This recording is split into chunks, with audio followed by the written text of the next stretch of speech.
ভারতের প্রধানমন্ত্রী নরেন্দ্র মোদী রুশ প্রেসিডেন্ট ভ্লাদিমির পুতিনের সঙ্গে জরুরি বৈঠক করতে হঠাৎ করে মস্কো যাচ্ছেন, এমন একটা খবর ছড়িয়ে পড়েছে চারপাশে। আর খবরটা ছড়িয়ে পড়ার সাথে সাথেই একটা বড় সন্দেহ তৈরি হয়েছে যে এটা কি সত্যি এবং তিনি কি যুদ্ধের পরিবেশে এই কেন হঠাৎ মস্কো যাবেন? বড় কোনো কারণ আছে কি? বড় কারণ মানে যুদ্ধ এটা ছড়িয়ে পড়বে এবং তার জন্য জোটবন্দি করার জন্যই কি যাচ্ছেন? এই একটা আলোচনা। ওদিকে নেট দুনিয়ায় দাবানলের মতো ছড়িয়েছে আরও এক খবর, ইরানি ক্ষেপণাস্ত্র বা মিসাইল হানা দিয়েছে খোদ আমেরিকার বুকে, টেক্সাসে, নিউ ইয়র্কে, হানা দিয়েছে লন্ডনে। আর এই খবরে পশ্চিমী দুনিয়া ভয়ে কাঁপতে শুরু করেছে। যুদ্ধ কি তাহলে মধ্যপ্রাচ্য পেরিয়ে বিস্তৃত হলো বিশ্বময়? আর পুতিন মোদি সাক্ষাৎ কি সমাসন্ন বিশ্বযুদ্ধের বিষয়ে আলোচনা করার জন্য? এই খবরকে কিন্তু সামাজিক মাধ্যমের নিছক গুজব বলে পাশ কাটানো যাবে না। এসব কথা কিন্তু সরাসরি না হলেও ঠারে ঠোরে উঠে আসছে মেন স্ট্রিম মিডিয়াতেও। এই প্রতিবেদনে আমরা দেখব এসব খবর সত্যি কিনা, সত্যি হলে কতটা সত্যি, পুরো গঞ্জিকা সেবনের গঞ্জিকার প্রসাদ, নাকি যা রটেছে তার কিছু ঘটেছে। নমস্কার, খবরের অন্তরালের খবর নিয়ে ক্যালকাটা ডায়ালগস থেকে মনোজ দাস। বলা হচ্ছে আমেরিকার নিউ ইয়র্ক, টেক্সাস ও ইংল্যান্ডের লন্ডন শহর লক্ষ্য করে ক্ষেপণাস্ত্র বা মিসাইল ছুড়েছে ইরান। টেক্সাসে ইতিমধ্যে পৌঁছে গেছে সেই ক্ষেপণাস্ত্র। আর নিউ ইয়র্ক এবং লন্ডন, এই দুটো শহর বিশেষ করে ভয়ে আশঙ্কায় সময় কাটাচ্ছে কবে ক্ষেপণাস্ত্রের আঘাত পড়তে পারে তার জন্যে। তাই সাজো সাজো রব পড়ে গেছে আমেরিকায় ও ইংল্যান্ডে এবং তার সঙ্গে সারা পশ্চিমী দুনিয়ায়। এই খবরের সত্যতা বা সম্ভাব্যতা দেখতে গেলে আমাদের প্রথমে দূরত্বের ব্যাপারটা দেখতে হবে।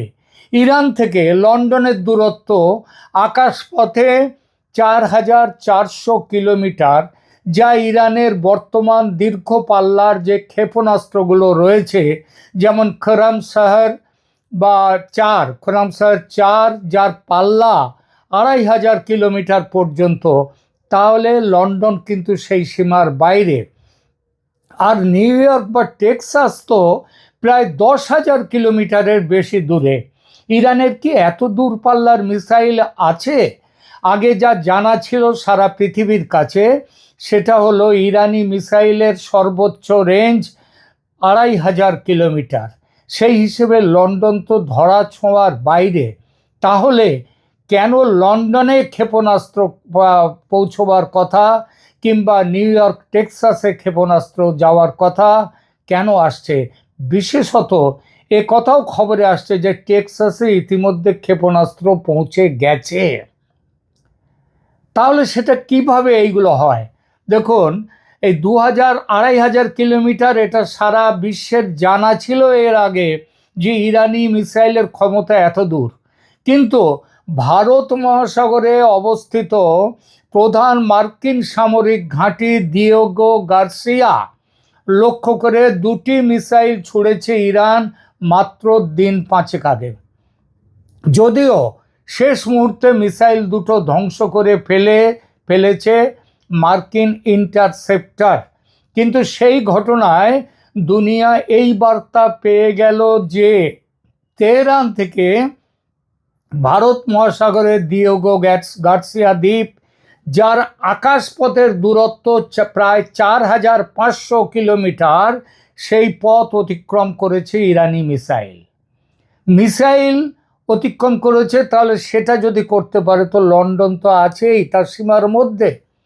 আর যদি ইরানি মিসাইল যদি সেটা গিয়েছে তো বটেই, তাহলে সেটা কি আইসিবিএম মানে ইন্টারকন্টিনেন্টাল ব্যালিস্টিক মিসাইল?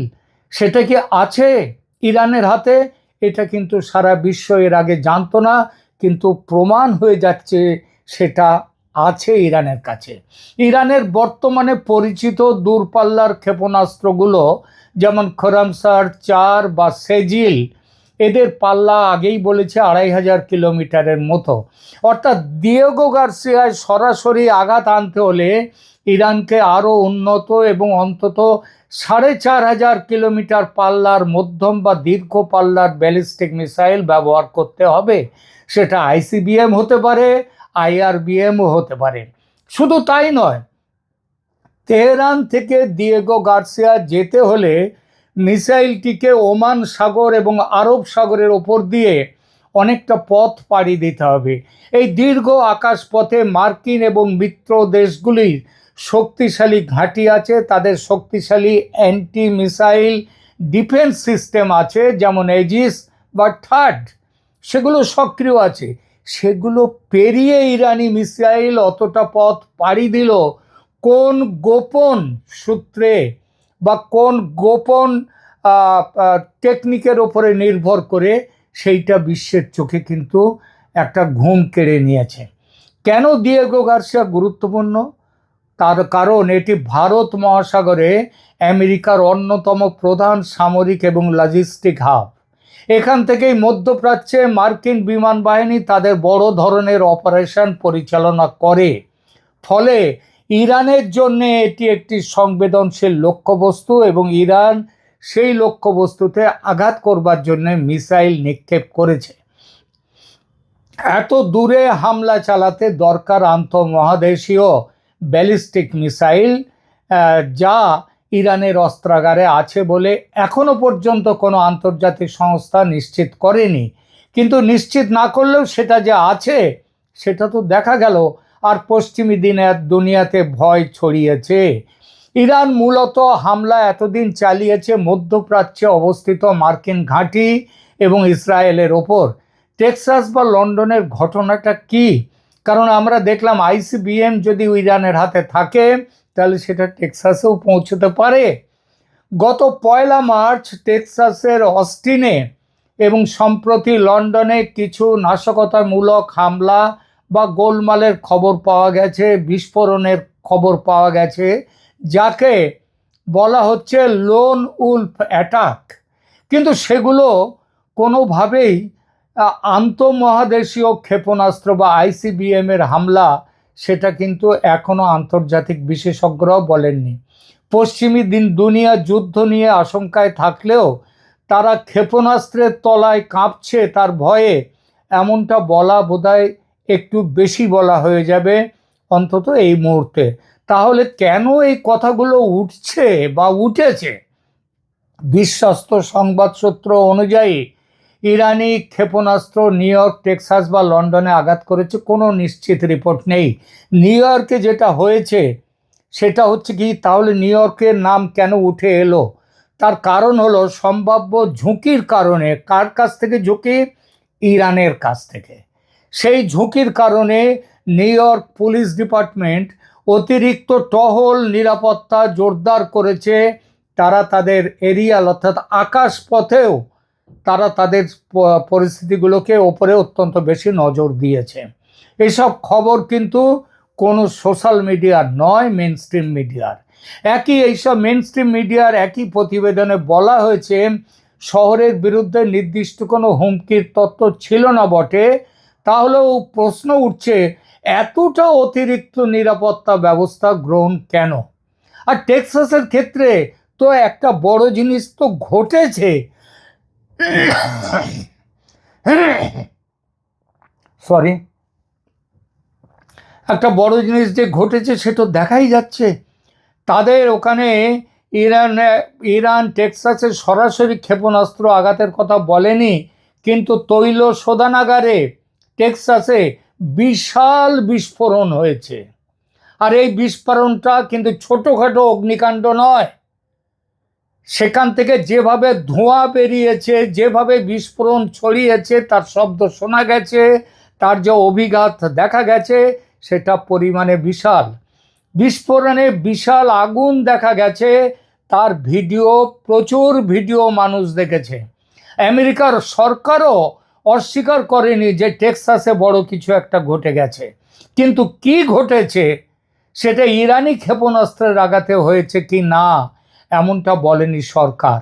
আবার সরকার সেটা যেমন বলেনি, তেমনি এটাও বলেনি কেন এই বিস্ফোরণ ঘটলো। পুরো ব্যাপারগুলো ধোঁয়াশার মধ্যে রেখে দিয়েছে সরকার, আর এজন্যেই মানুষ ভয় পাচ্ছে, আশঙ্কা তৈরি হচ্ছে। লন্ডনের ব্যাপারে বিবিসি জানিয়েছে ইরান যুক্তরাজ্যে আঘাত আনতে সক্ষম। এটা কিন্তু এমন স্পেসিফিক অ্যাসেসমেন্ট নেই, কিন্তু কিছু দাবি ছিল যে ইরানের হাতে এই পাল্লার ক্ষেপণাস্ত্র থাকতে পারে। লন্ডনে আঘাতের রিপোর্ট আসেনি, যেসব গোলমালগুলো হয়েছে ছোটোখাটো বিস্ফোরণ কিছু হয়েছে, কিন্তু সেগুলো ইরানি ক্ষেপণাস্ত্রের আঘাতে হয়েছে এমনটা কেউ বলেনি, সরকারও বলেনি, এমনকি অন্য কোনো সূত্রও বলেনি। তবে অপ্রমাণিত হলেও পর্দার আড়ালে কিছু ভয়ঙ্কর ঘটনা যে ঘটছে এবং আরও বড় কিছু ঘটার অপেক্ষায় যে আছে বিশ্ব, সেটা অস্বীকার করা যাবে না। তার একটা বড় কারণ, ইরানের সঙ্গে সমঝোতা করে যে কোনোভাবে যুদ্ধবিরতি ঘটাতে এত ব্যস্ত হয়ে পড়েছে আমেরিকার প্রেসিডেন্ট ট্রাম্প সাহেব, যেই প্রশ্নগুলো উঠে আসছে যে কেন এত ব্যস্ততা। দুদিন আগে যিনি বলেছেন যে ইরানকে তিনি ধ্বংস করে ফেলে দেবেন, ইরানে আঘাত করার মতো জায়গা নেই, তিনি যে কোনো দিন যুদ্ধবিরতি ঘোষণা করে দেবেন, সেই তিনি কেন এখন ইরানের সঙ্গে আলোচনায় বসতে এত ব্যস্ত হয়ে পড়েছেন? আর ইরান কেন বলছে না যে তারাও বসতে চায়? ইরান অস্বীকার করছে বসতে। গতকালের এপিসোডে আমি বলেছি ভারতের প্রধানমন্ত্রীর সঙ্গে এই ব্যাপারে দীর্ঘক্ষণ ফোনে কথা বলেছেন প্রেসিডেন্ট ট্রাম্প। বলেছেন যুদ্ধ থামানোর ব্যাপারে ভারতের মধ্যস্থতা করার জন্যে, এবং খবর এটাও যে ভারত ইতিমধ্যে কূটনৈতিক পদক্ষেপ শুরু করে দিয়েছে, ইরানের সঙ্গে কথাবার্তা বলতে শুরু করে দিয়েছে, এবং তার সঙ্গে সঙ্গে রাশিয়া ইত্যাদির কাছ থেকে। এই প্রসঙ্গেই উঠে এসেছে মোদির কাছে রাশিয়া থেকে আসা জরুরি বার্তা, এই জন্যেই এত গুরুত্বপূর্ণ। মোদি কি সত্যিই রাশিয়া থেকে ডাক পেয়েছেন? কি এমন কথা তাদের মধ্যে হবে যে কথাগুলো টেলিফোনে বলা যায় না, মুখোমুখি বলতে হয়? টেলিফোনে বলা যায় না গোপনীয়তার জন্যে, কারণ টেলিফোনের কথা সেগুলো আড়ি পাতার সমস্ত অস্ত্র এখন পৃথিবীর কাছে আছে। এখন সমস্ত অস্ত্র পৃথিবীর কাছে আছে, টেলিফোনে কোনো কথা এখন আর গোপন রাখা যায় না। সুতরাং মুখোমুখি কিছু কথা বলতেই হয়। আর পুতিন কয়েক মাস আগেই, 2-3 মাস আগেই এসেছিলেন ভারত সফরে, এখন তিনি আসবেন না, তিনি ডাক দিয়েছেন নরেন্দ্র মোদীকে সেখানে যাওয়ার জন্য। এখানেই জল্পনা তৈরি হচ্ছে বিশ্বযুদ্ধের সম্ভাবনা নিয়ে।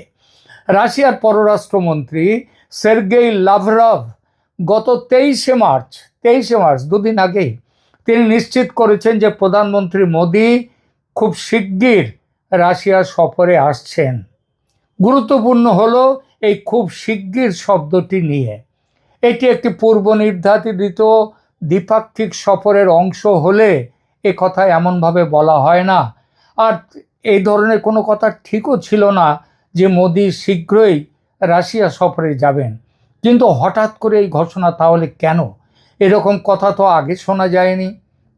বর্তমান ইরান ইসরায়েল আমেরিকা উত্তেজনার প্রেক্ষাপটে এই সফরের গুরুত্ব বহুগুণ বেড়ে গেছে।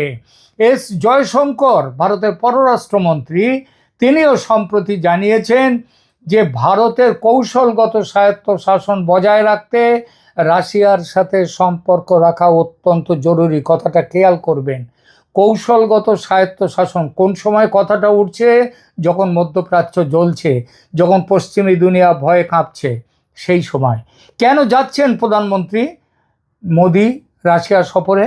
প্রধানত বলা হচ্ছে জ্বালানি নিরাপত্তা, অপরিশোধিত তেল, কোডানকুলাম পারমাণবিক প্রকল্প এবং দ্বিপাক্ষিক বাণিজ্য $100 বিলিয়ন নিয়ে যাওয়ার লক্ষ্যে এই আলোচনা। তবে পর্দার আড়ালে মধ্যপ্রাচ্যের পরিস্থিতি নিয়ে আলোচনা হওয়াটা কিন্তু অস্বাভাবিক নয়, বরং সেটাই স্বাভাবিক। দেখা যাক আগামী দিনে কিন্তু বড় কিছু যে হতে পারে, হয় যুদ্ধ থেমে যেতে পারে, ভারত কূটনৈতিক তার যে বার্তা, কূটনৈতিক গতিবিধি সেগুলো জোরদার করে দিয়েছে ইতিমধ্যে। এমনও হতে পারে মোদি রাশিয়া যাচ্ছেন এই ব্যাপারে কথা বলবার জন্যে। কারণ একটা খবর আপনাদের কাছে হয়তো আছে ইতিমধ্যে যে